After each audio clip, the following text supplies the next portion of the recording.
کیا نئے القاب سے مولا نے پکارا۔ السلام علیکم ورحمۃ اللہ وبرکاتہ۔ محترم سامعین و ناظرین، آج کا عنوان ہے استخارہ کیسے کریں، استخارہ کب کرنا چاہیے، استخارہ کا فائدہ کیا ہے، استخارہ کا مسنون طریقہ کیا ہے اور استخارہ کی دعا کیا ہے۔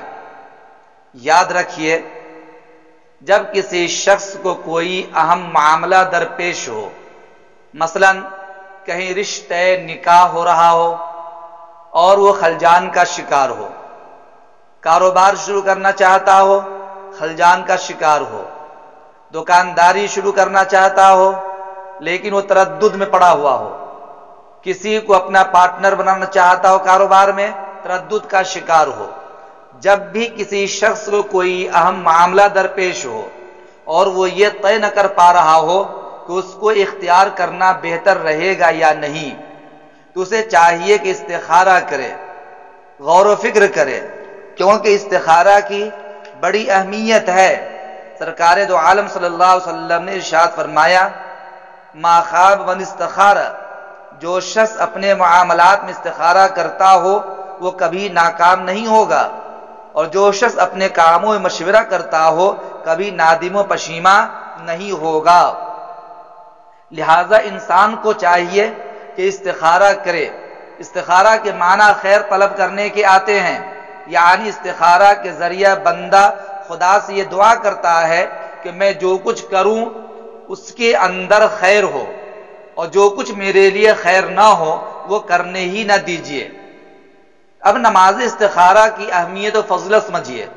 بخاری شریف میں ہے کہ حضرت جابر رضی اللہ تعالیٰ عنہ سے روایت ہے کہ رسول اللہ صلی اللہ علیہ وسلم نے ہم کو اپنے معاملات میں استخارہ کرنے کا طریقہ اسی اہتمام سے سکھاتے تھے جس اہتمام سے قرآن کریم کی سورتوں کی تعلیم فرماتے تھے۔ حضور اکرم صلی اللہ علیہ وسلم نے یہ بھی فرمایا، ما خاب من استخارہ، جو بھی میں نے ذکر کیا کہ جو شخص اپنے معاملات میں استخارہ کرتا ہو وہ کبھی ناکام نہیں ہوگا۔ دوستو، نماز استخارہ کا طریقہ کیا ہے اور اس کی دعا کیا ہے؟ نماز استخارہ کا طریقہ پیغمبر علیہ السلام نے بتایا ہے کہ 2 رکعت نفل نماز استخارہ کی نیت سے پڑھیں۔ پہلی رکعت میں سورہ کافرون یعنی قل یا ایھا الکافرون مکمل پڑھیے، اور دوسری رکعت میں سورہ اخلاص یعنی قل ھو اللہ احد اخیر تک پڑھیے۔ سلام کے بعد دل کے مکمل توجہ اور دھیان سے استخارہ کی دعا پڑھیں۔ دعا یہ ہے، اور ڈسکرپشن میں اسے لکھ دوں گا، اللہم انی استخیرک بعلمک واستقدرک بقدرتک واسألک من فضلک العظیم فإنک تقدر ولا اقدر وتعلم ولا اعلم وانت علام الغیوب۔ اللہم انی کنت تعلم ان هذا الامر خیر لی فی دین ومعاشی وعاقبت امری فاقدره لی ویسره لی ثم بارک لی فیہ، وإن كنت تعلم ان هذا الامر شر لی فی دین ومعاشی وعاقبت امری فاصرف عنی واصرفنی عنہ واقدر للخیر حیث کان ثم ارزنی بہ۔ یہ پوری دعا ہے۔ اس دعا میں حاضر الامر پر جس مقصد کے لیے استخارہ کر رہے ہوں اس کا دل میں خیال کریں، نیز پوری دعا پڑھنے کے بعد دعا کریں اور اس میں اپنی ضرورت کا نام لیں اور اللہ سے اس میں فضل و خیر کی التجا کریں۔ یاد رکھیے، اگر آپ عربی زبان میں دعا پڑھنا نہیں جانتے تو پھر آپ اردو زبان میں ہی جو کام کرنا چاہتے اس کے بارے میں یوں دعا کیجئے کہ اے پروردگار عالم، اس کام کے کرنے کا ارادہ ہے، اگر اس کے اندر خیر ہمارے لیے ہے تو اس کو بھی واضح فرما دے، اور اگر اس کے اندر شر ہے تو اس کام کو کرنے سے ہمیں بچا لیجئے۔ اسی طرح کہیں رشتہ نکاح ہو رہا ہو اور وہاں پر آپ تردد کے شکار ہوں، اس جگہ بھی کہا گیا کہ آپ یہ استخارہ کر کے معاملہ کو واضح کر لیجئے۔ استخارہ کتنی مرتبہ کرنا چاہیے؟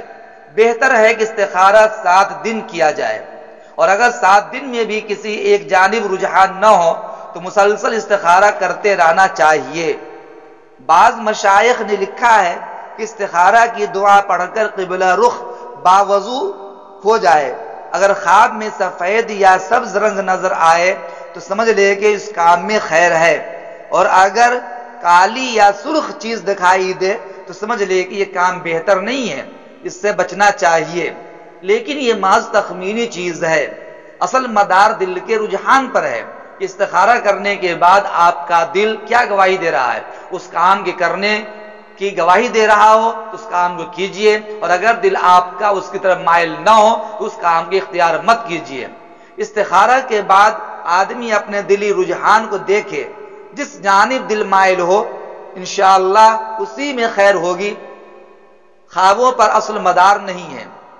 استخارہ کے لیے شرعاً کسی خاص وقت کی تخصیص نہیں۔ استخارہ کے بعد نہ تو سونا ضروری ہے اور نہ رات کا ہونا ضروری ہے۔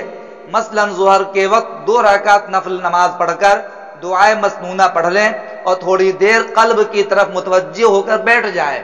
اب آپ کا دل کار خیر کی طرف مائل ہے یا شر کی طرف مائل ہے، یہ دیکھنا ہے۔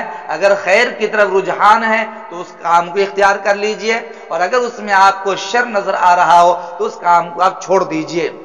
یاد رکھیے یہ بڑا استخارہ ہے، ہر آدمی اس کام کو کر بھی نہیں سکتا۔ بسا اوقات کسی معاملہ یا مسئلہ کے سامنے آ جانے پر اتنی جلدی فیصلہ کرنا پڑتا ہے کہ اس وقت 2 رکعت نماز پڑھ کر مکمل دعا کرنے کا موقع ہی نہیں ہاتھ آتا۔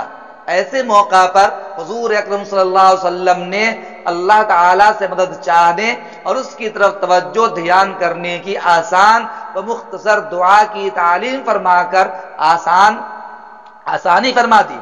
حضور نے یہ دعا تلقین فرمائی، اللہم اغفر لی واختر لی، یہ دعا کیجئے اور اس کے بعد دل کی طرف دھیان جمع کر کے سر جھکا کر بیٹھ جائیے۔ اس کے بعد دیکھیے کہ آپ کا دل مائل کس طرف ہے۔ اگر آپ کا رجحان قلب خیر کی طرف ہے تو آپ اس کام کو اپنا لیجئے، اور اگر آپ کا دل گواہی نہیں دے رہا ہے اس کام کو کرنے کے لیے تو پھر آپ اس سے توبہ کر لیجئے۔ یہ آسان طریقہ ہے۔ بہرحال کہ شریعت نے ہمیں یہ حکم دیا کہ جب بھی کوئی کام کرنا ہو، ایسا کام جس میں 2 پہلو ہوں، خیر کے بھی ہوں شر کے بھی ہوں، نفع کے بھی ہوں نقصان کے بھی ہوں، ایسے کام میں خلجان سے بچنے کے لیے استخارہ کرنا چاہیے۔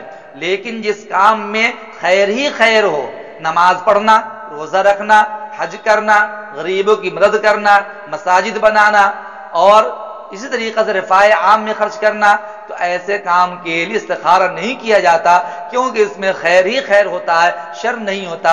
استخارہ ایسے کام کے لیے کیا جاتا ہے جس میں دونوں پہلو ہوں، کرنا فائدہ مند رہے گا یا نقصان دہ رہے گا، فیصلہ کرنا مشکل ہوتا ہے، ایسے موقع پر استخارہ کرنا چاہیے۔ امید کرتا ہوں کہ میری یہ گفتگو اچھی سمجھ میں آ گئی ہوگی، اور یہ استخارہ کا طریقہ، استخارہ کا وقت اور استخارہ کی دعا، استخارہ کی نماز کی تفصیلات آپ اچھی طرح سمجھ گئے ہوں گے۔ اللہ تعالیٰ آپ کو بہترین سمجھ عطا فرمائے۔ اس کو آپ جتنا ہو سکے زیادہ سے زیادہ شیئر بھی کیجئے، لائک بھی کیجئے، اور آپ چینل کو ضرور سبسکرائب کیجئے۔ السلام علیکم ورحمۃ اللہ وبرکاتہ۔